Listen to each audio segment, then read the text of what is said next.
Welcome to CIZ plus, India's best online learning platform for engineers.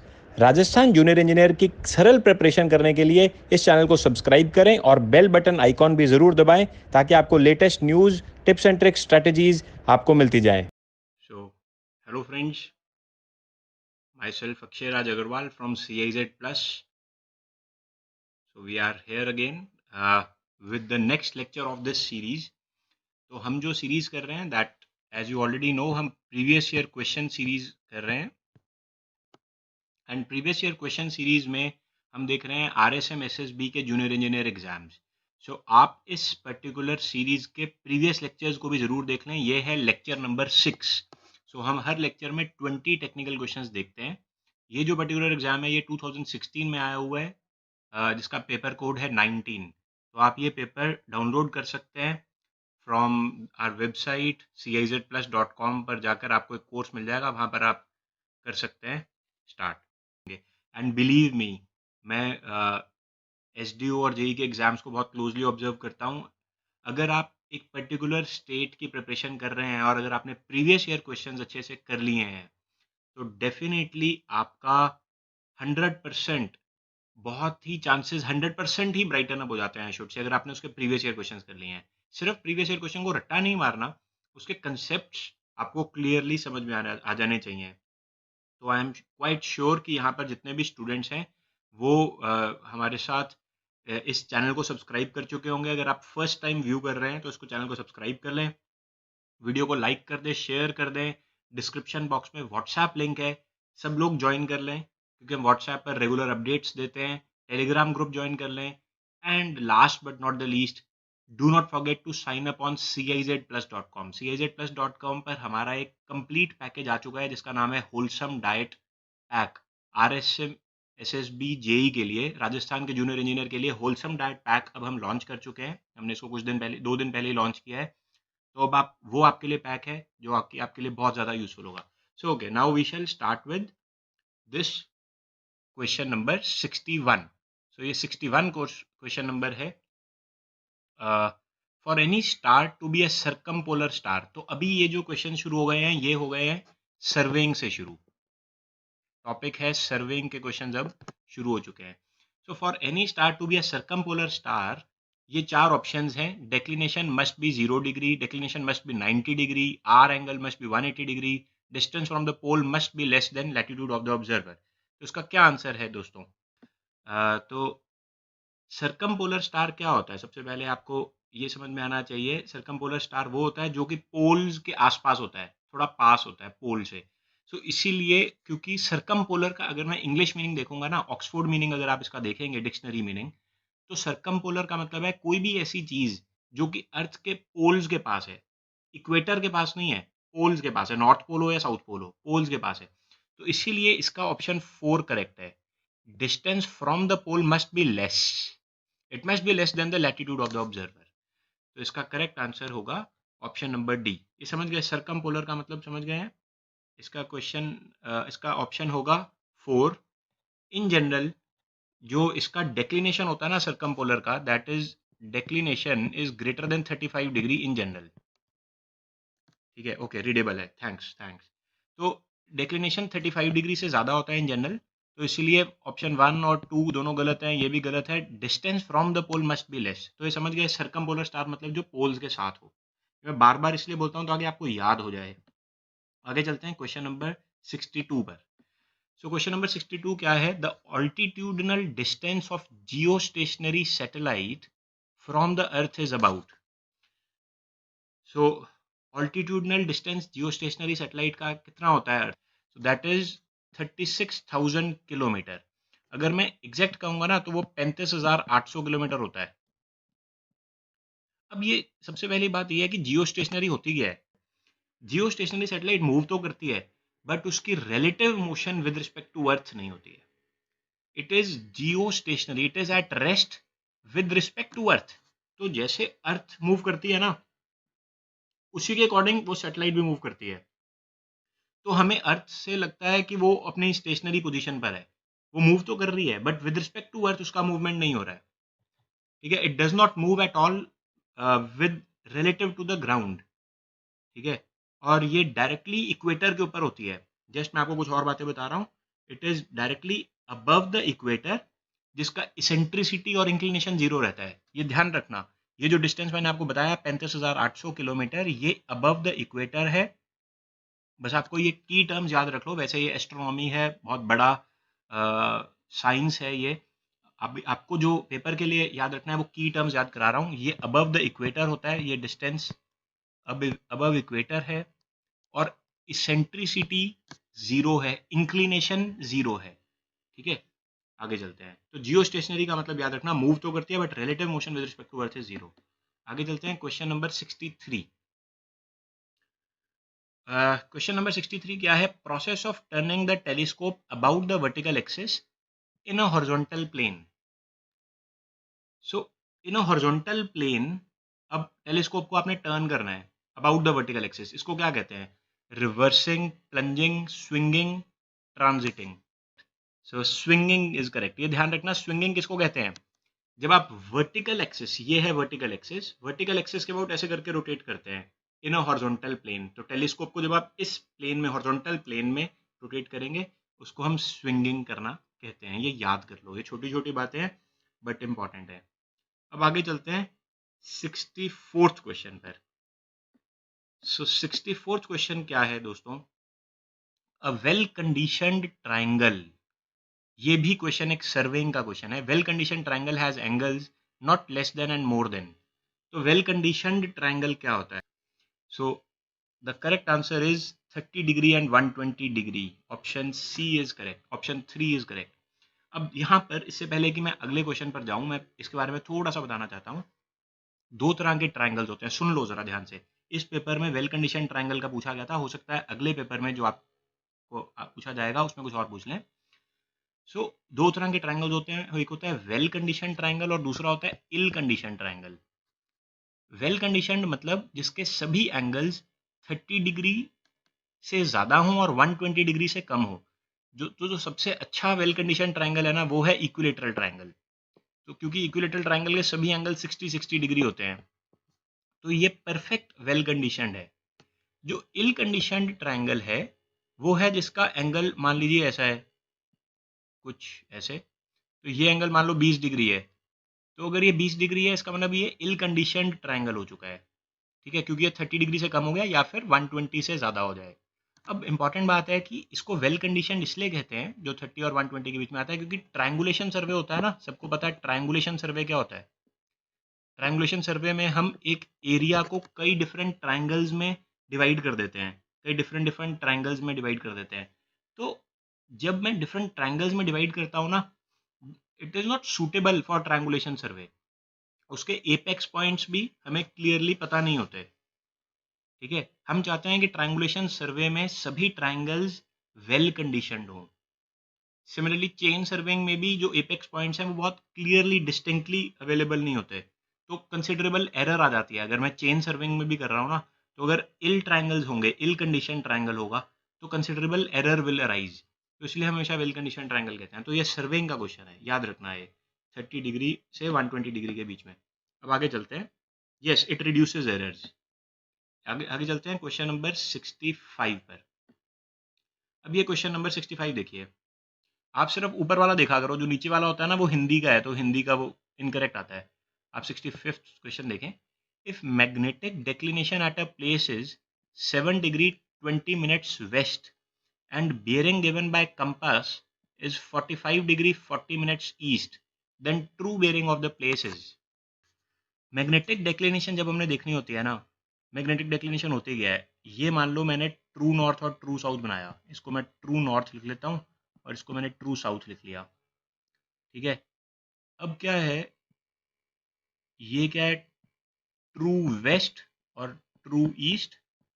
अब मान लो मैं बात करता हूँ मैग्नेटिक डेक्लिनेशन की। अब ये 7 डिग्री 20 मिनट वेस्ट है, मतलब मैं नॉर्थ से लूँगा ना, ये क्या है, मैग्नेटिक नॉर्थ। ये समझ गए बात, ये मैग्नेटिक नॉर्थ हो गया। तो ये एंगल कितना होगा? ये एंगल हमें गिवन है 7 डिग्री 20 मिनट्स। ठीक है, ये वाला जो एंगल है। अब हमें गिवन है magnetic by bearing by compass, तो कंपास मैग्नेटिक बेरिंग देता है। तो ये 45 डिग्री 40 मिनट्स ईस्ट है। अब दो बातें हैं यहाँ पर। ये 45 डिग्री 40 मिनट्स ईस्ट गिवन है, बट यहाँ पर क्वेश्चन में एक बात ये नहीं गिवन कि ये नॉर्थ से है कि साउथ से है, ठीक है। तो दोनों ऑप्शन में से आपको चेक करना पड़ेगा। मान लो कि मैं एज्यूम कर लेता हूँ ये नॉर्थ से 45 डिग्री 40 मिनट्स ईस्ट है, तो आप मैग्नेटिक बेरिंग है तो यहाँ से जाएंगे ईस्ट की तरफ, यहाँ तक गए, ये 45 डिग्री 40 मिनट्स ईस्ट है तो इसका ना बेरिंग ये हो गई। तो अगर ये टोटल 45 डिग्री 40 मिनट्स ईस्ट था तो ट्रू बेरिंग हो जाएगी इतनी, तो कितनी हो गई 45 डिग्री 40 मिनट्स में से माइनस कर दो कितना, ये डेक्लिनेशन को 7 डिग्री 20 मिनट्स को, तो ये इसका आंसर आ जाता है 38 डिग्री 20 मिनट्स। अब आप देख रहे हैं ये 38 डिग्री 20 मिनट्स तो कोई चारों ऑप्शंस में से कोई है ही नहीं, ये 38 डिग्री 20 मिनट्स तो बनता ही नहीं है। इसीलिए हम क्या करेंगे कि नॉर्थ की जगह साउथ से करके देखते हैं। अब नया डायग्राम बनाता हूँ। साउथ से जब हम करके देख रहे हैं ना ऐसे, ये है ट्रू साउथ और ये है ट्रू नॉर्थ, और यहाँ पर गई है ये। अब इस बार इसको नीचे ले लेता हूँ, ये है क्या है, मैग्नेटिक बेरिंग है, ये है मैग्नेटिक नॉर्थ और ये है मैग्नेटिक साउथ, और ये एंगल इस बार कितना है, this angle is again 7 degree 20 minutes, ये एंगल 7 डिग्री 20 मिनट्स है। अब यहाँ से देखो, मान लो कि साउथ 45 40, तो यहाँ से अगर आप साउथ 45 40 गए यहाँ तक, आगे ना, यहाँ पर आगे साउथ 45 40, तो कितना हो गया ये मैग्नेटिक से, ट्रू बेरिंग में कितना हो गया, मान लो कि ये है, सो 45 डिग्री 40 मिनट्स में 45 डिग्री 40 मिनट्स में इस बार आप ऐड कर दो ये एंगल को, ये एंगल जब ऐड करोगे तो कितना हो जाएगा, 60 डिग्री 20 मिनट ऐड करो तो ये हो गया 53 मिनट्स हो गया। अब ये 53 मिनट्स कहाँ पर आता है, नॉर्थ ईस्ट क्वाड्रेंट में आ रहा है। कौन से क्वाड्रेंट में आ रहा है ये, नॉर्थ ईस्ट में आ रहा है। बट ये जो मैंने 53 डिग्री लिया है, ये कहाँ से एंगल लिया है, लिया तो ये साउथ से ही है ना, आप इस बात को समझो, ये 53 डिग्री है तो साउथ से ही, साउथ से लिया ना, यहाँ से 53 डिग्री तक गया, तो इसका मतलब इसको मैं क्या लिखूंगा, साउथ 53 डिग्री ईस्ट, इसलिए इसका करेक्ट आंसर क्या हो गया, साउथ 53 डिग्री ईस्ट। तो the correct answer is option number 2, इसका ऑप्शन 1 नहीं है। ये समझ गए बात को, उत्पल मैंने सॉल्व करवा दिया, आप बताओ अगर कोई डाउट है तो मैं दोबारा से बता दूंगा। यहाँ पर क्वेश्चन इनकम्प्लीट था, या यूं कहें कि एग्जामिनर ने जानबूझकर हमें नहीं दिया था। अगर वो नॉर्थ लिख देते, यहाँ पर नॉर्थ 45 डिग्री 40 मिनट्स ईस्ट लिखते तो आंसर आ जाता 38 डिग्री 20 मिनट्स। बट अगर हम साउथ 45 40 ईस्ट से देंगे तो आंसर आता है साउथ 53 ईस्ट। ठीक है, ऑल राइट, ये सबको समझ लगना चाहिए। आगे चलते हैं, अच्छा क्वेश्चन था। तो यहाँ पर हम देख रहे हैं जूनियर इंजीनियर डिग्री के पेपर में न्यूमेरिकल्स आते हैं, कल भी हमने ये देखा था न्यूमेरिकल्स आ रहे थे। नेक्स्ट देखते हैं क्वेश्चन नंबर 66 पर। सो क्वेश्चन नंबर 66 देखते हैं, इजी क्वेश्चन है। The rise and fall method provides an arithmetic check on. Rise and fall method क्या होता है, उसमें एक क्या लगता है, that sigma rise minus sigma fall is equal to, sigma rise minus sigma fall is equal to sigma back side minus sigma fore side, यही है ना, minus sigma back side minus sigma fore side, which is also equal to last are L minus first R L, जो last station का reduce level है minus first station का reduce level है। तो अब अगर मैं इस क्वेश्चन को देखूंगा, the rise and fall method provides an arithmetic check on back side and fore side, intermediate side, back side and intermediate side, back side intermediate side and fore side. तो इसका क्या आंसर होगा, आप देख रहे हैं राइज एंड फॉल मेथड तो sigma back side minus sigma fore side ही बता रहा है, तो इसलिए इसका करेक्ट आंसर होगा option 1, back side and fore side. However बहुत सारे स्टूडेंट्स यहाँ पर कंफ्यूज करते हैं कि सर इसका ऑप्शन 4 होना चाहिए था, क्योंकि बैक साइड और फोर साइड तो चेक कर ही रहे हैं हम। अगर टेबुलेट करेंगे तो इंटरमीडिएट साइड का टेबल भी सही बैठना चाहिए, बट अगर मेरे पास ऑलरेडी टेबल बना हुआ है, मैं वहां पर राइज एंड फॉल मेथड से सिर्फ यही चेक कर सकता हूँ कि सिग्मा राइज और sigma fall is equal to sigma back side minus sigma fore side. I cannot check intermediate values, मैं इंटरमीडिएट साइड की वैल्यूज को चेक नहीं कर सकता, तो इसलिए इसका आंसर होगा ऑप्शन 1, इसका आंसर ऑप्शन 4 नहीं होगा। The operation of turning the table so that all the lines on the paper are parallel to the corresponding lines on the ground is। कुछ स्टूडेंट्स मुझे कहते हैं कि सर उनकी क्लासेस इतनी पसंद आ रही हैं, वो पर्सनली मैसेज करके कहते हैं सर 20 क्वेश्चन से 50 क्वेश्चन करा दिया करो। करा देंगे, वो भी टाइम आएगा, पेपर आने दो, एक बार पेपर की डेट डिसाइड होने दो। मैं आपको बता रहा हूँ कि मैं लेंथ बढ़ा दूंगा। अभी के लिए 20 क्वेश्चन ठीक है, बट क्योंकि अभी हम CIZ प्लस पे जो फुल कोर्स डाला है ना, उस पर मेहनत कर रहे हैं, उसके लेक्चर्स बना रहे हैं, उसके लेक्चर्स अभी धीरे धीरे डाल रहे हैं, उसकी टेस्ट सीरीज को इम्प्रूव करने की कोशिश कर रहे हैं, और सारा अपना स्टडी मटेरियल और इम्प्रूव कर रहे हैं, ताकि आपका जो भी स्टूडेंट CIZ प्लस के साथ जुड़े इन एनी फॉर्म, चाहे वो सिर्फ यूट्यूब पे ही जुड़े या हमारा कोर्स परचेज करे या ना करे, इन एनी फॉर्म उसका सिलेक्शन होना चाहिए, जो भी स्टूडेंट जुड़े, ठीक है। सो हम देखते हैं the operation of turning the table so that all the lines on the paper are parallel to the corresponding lines, ये क्या है, ओरिएंटेशन। तो बहुत इजी क्वेश्चन था, लेवलिंग नहीं होता, सेटिंग नहीं होगा, सेंटरिंग नहीं होगा, इसका आंसर होगा ओरिएंटेशन। ओरिएंटेशन एक ऐसा प्रोसेस है जब हम प्लेन टेबल सर्वेइंग में जो चार्ट के ऊपर लाइन खींचते हैं, वो लाइन एक्चुअली सर्वे लाइन के ऑन ग्राउंड सर्वे लाइन जो होती है उसके पैरेलल होती है। तो हम देखते हैं क्वेश्चन नंबर 68 को। The contour lines can cross one another on map only in the case of, तो ये क्वेश्चन हमने डिप्लोमा के पेपर में भी देखा था। कंटूर लाइंस हम जानते हैं, कंटूर लाइंस क्या होती हैं, they are the locus of points of equal elevation. तो डिफरेंट डिफरेंट पॉइंट्स हैं, RL सेम होगा, उनको ज्वाइन कर कर एक कंटूर बन जाता है। तो कंटूर को क्योंकि एक कंटूर एक RL को रिप्रेजेंट कर रहा है, तो इसलिए कभी वो इंटरसेक्ट नहीं कर सकते। हाउएवर ओवरहैंगिंग क्लिफ के केस में, ओवरहैंगिंग क्लिफ के केस में वो इंटरसेक्ट कर सकते हैं।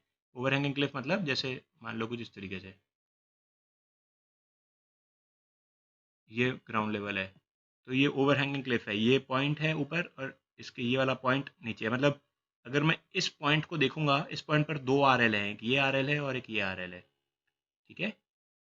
तो this is overhanging Cliff.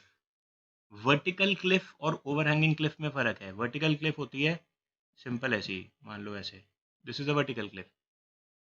But overhanging Cliff में बनेगा, आप ओवरहैंगिंग क्लिफ में आपके बन जाएंगे दो कंटूर्स एक दूसरे को क्रॉस करेंगे, तो ये डायग्राम आपको दिख जाएगा, ठीक है। आगे चलते हैं क्वेश्चन नंबर 69 पर। अभी भी हम सर्वेइंग कर रहे हैं, सर्वेइंग का क्वेश्चन नंबर देखते हैं 69। तो देखते हैं, spire test is used for the adjustment of, so spire test is used for the adjustment of, यहाँ पर हमारे पास ऑप्शन हैं, line of sight, vertical axis, horizontal axis, adjustment of altitude bubble. तो इसका करेक्ट आंसर है horizontal axis. तो theodolite में यूज होगा। हॉरिजॉन्टल एक्सिस को देखा जाता है कि ये वर्टिकल एक्सिस के परपेंडिकुलर है कि नहीं। देखो यहाँ पर ना मैं आपको एक दो बातें और बता देता हूँ जो कि हो सकता है कि आपके पेपर में पूछ ली जाए। सबसे पहले हम देखते हैं नंबर 1, मैं आपको कई डिफरेंट 2-3 तरह के टेस्ट बता देता हूँ। सबसे पहले स्पायर टेस्ट। स्पायर टेस्ट होता है जब हॉरिजॉन्टल एक्सिस को चेक करते हैं कि ये परपेंडिकुलर है वर्टिकल एक्सिस के, ठीक है। एक वर्टिकल एक्सिस होती है ना, ये इसके परपेंडिकुलर हॉरिजॉन्टल एक्सिस है कि नहीं, ये हम चेक करते हैं, स्पायर टेस्ट होता है। तो ये याद रहेगा। दूसरा टेस्ट मैं आपको बताता हूँ, plate level test. Plate level test ये किसके लिए होता है? प्लेट लेवल टेस्ट होता है जब axis of level tube, axis of level tube check किया जाता है कि ये परपेंडिकुलर है वर्टिकल एक्सिस के कि नहीं, ठीक है, याद कर लो। ये चेक करते हैं कि axis of level tube vertical axis के परपेंडिकुलर है कि नहीं। थर्ड हम देखते हैं azimuth test. Azimuth test, azimuth test किसके बीच में होता है? ये होता है लाइन ऑफ कॉलिमेशन, LC लिख रहा हूं, line of collimation is perpendicular to horizontal axis, ये चेक करने के लिए। एजीमुथ टेस्ट याद रख लो किसके लिए होता है? Line of collimation is perpendicular to horizontal axis. देखो ये 3 टेस्ट याद कर लेना, ये क्वेश्चन रिपीट होते हैं, ये बार-बार रिपीट होते हैं, वो किसी ना किसी एग्जाम में आते रहते हैं। एसएससी हो गया या कोई भी जूनियर इंजीनियर का पेपर हो गया या असिस्टेंट इंजीनियर का हो गया, ये रिपीट करते हैं। लाइन ऑफ कॉलिमेशन परपेंडिकुलर होती है हॉरिजॉन्टल एक्सिस के लिए। फिर एक बताता हूँ, फोर्थ टेस्ट बताता हूँ, vertical arc test. Vertical arc ARC test. ये वर्टिकल आर्क टेस्ट क्या होता है? ये होता है जब एक्सिस ऑफ बबल ट्यूब, ये होता है axis of bubble tube is parallel to line of collimation. इस केस में ये परपेंडिकुलर नहीं है, axis of bubble tube is parallel to line of collimation. ये चेक हम करते हैं वर्टिकल आर्क टेस्ट से, ठीक है। और एक और टेस्ट बता देता हूँ, फिफ्थ टेस्ट भी बता देता हूँ आपको, उसका नाम है vertical cross hair ring test. Vertical cross hair ring test ये होता है जिसमें देखा जाता है कि जैसे छोटी लाइट में आपने देखा होगा वो क्रॉस हेयर होता है ना, क्रॉस हेयर। तो इसमें देखते हैं कि जो वर्टिकल हेयर है, vertical hair is perpendicular, it is perpendicular to horizontal axis. Vertical hair is perpendicular to horizontal axis. तो ये पांचों टेस्ट आपको बता दिए। क्वेश्चन सिर्फ स्पायर टेस्ट का था, बट मैंने आपको 4 और टेस्ट इसलिए बता दिया क्योंकि ये हो सकता है अब के पेपर में रिपीट हो जाए, ठीक है। याद कर लोगे ना, ये नोट कर लो आप, ये नोट कर लो, नहीं तो वीडियो दोबारा देखनी पड़ेगी। राजस्थान जूनियर इंजीनियर की सरल प्रिपरेशन करने के लिए इस चैनल को सब्सक्राइब करें और बेल बटन आइकॉन भी ज़रूर दबाएं ताकि आपको latest news, tips and tricks, strategies आपको मिलती जाए।